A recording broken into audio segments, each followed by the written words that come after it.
Hello, subscribers and channel guests. You are on the Auto Electrician e-channel.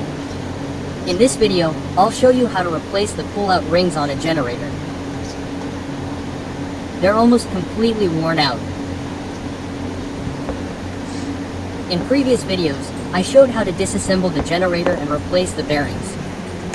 Well, we won't stop here. We'll just replace them with new ones.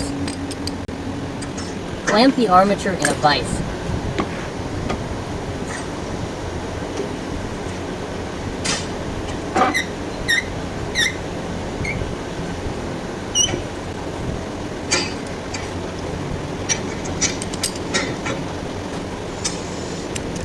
Remove the bearing. I use a puller. There are two other ways to remove it besides a puller.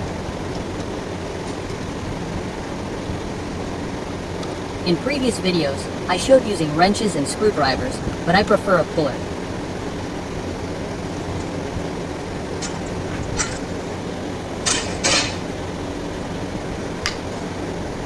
So, first, pry up this Phillips-shaped base guard with a screwdriver. It comes off easily. Underneath, we see contacts 2 of the windings. You need to separate these pull-out rings from the contacts. It's best to do this at the base, that is, not closer to the impeller, but rather closer to the rings. Here, it's enough to cut it with something.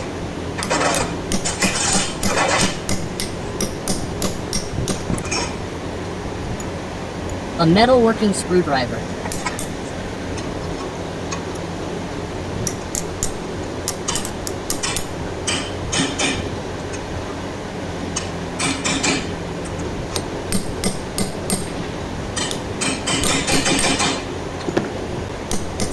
Okay, we've separated it. Now we need to remove these rings from the thin shaft itself. You'll need 2 screwdrivers for this too. Another way is to saw along the rings with a hacksaw blade and remove them with pliers. There's such a method. Well, I use 2 screwdrivers. It seems to me to be easier. Next, we remove the rings. I take 2 identical 17mm sockets. 14mm sockets will do, any convenient ones. Place them opposite each other. And 2 regular flathead screwdrivers. There's a slot here, and there's a slot on the other side. Insert both screwdrivers like this, and start applying pressure.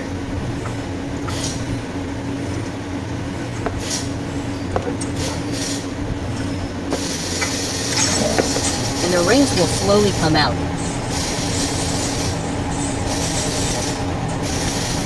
That's it. The rings are removed.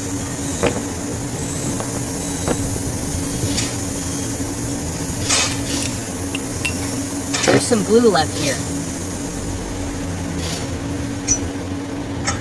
Simply remove it mechanically, using a screwdriver or a knife, from the grooves inside, and clean it out here.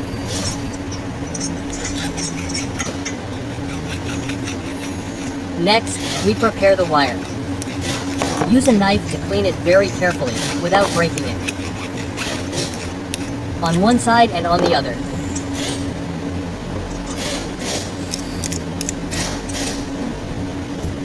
To ensure better soldering, these wires are varnished. This varnish needs to be removed.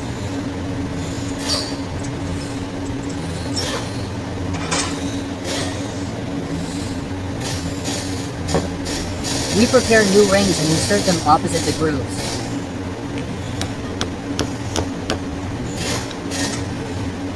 Like this. Don't even think about it.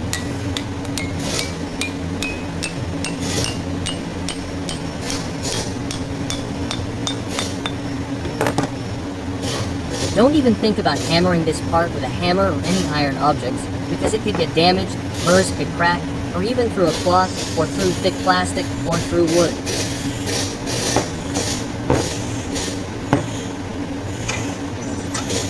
Well, I use a small piece of plywood.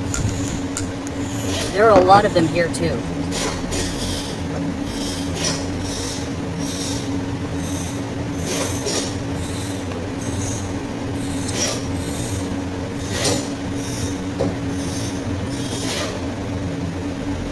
It's enough to position everything like this. I check that these guides line up until you hear a characteristic sound.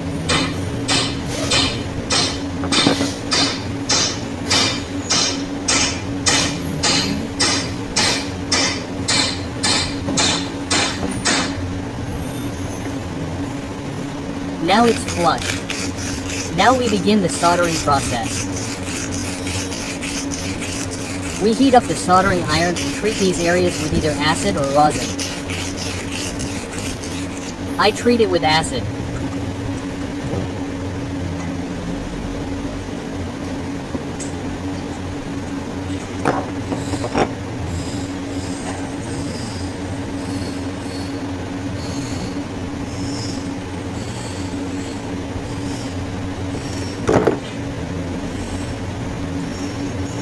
One is ready.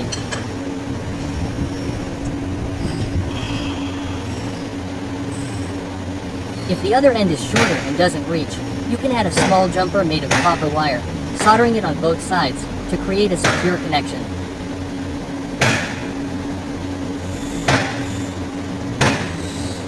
We'll work on the other side.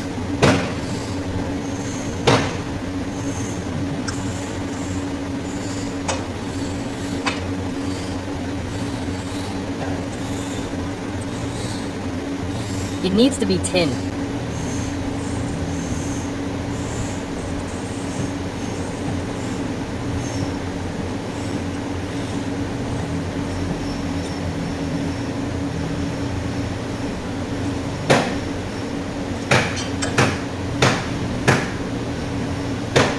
Now you can solder a small piece of wire like this.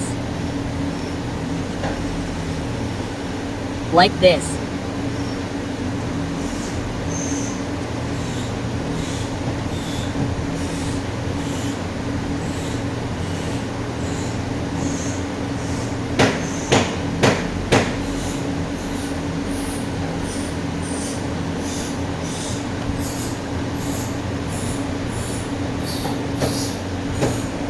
Be careful not to let this wire connect to the metal base of the impeller.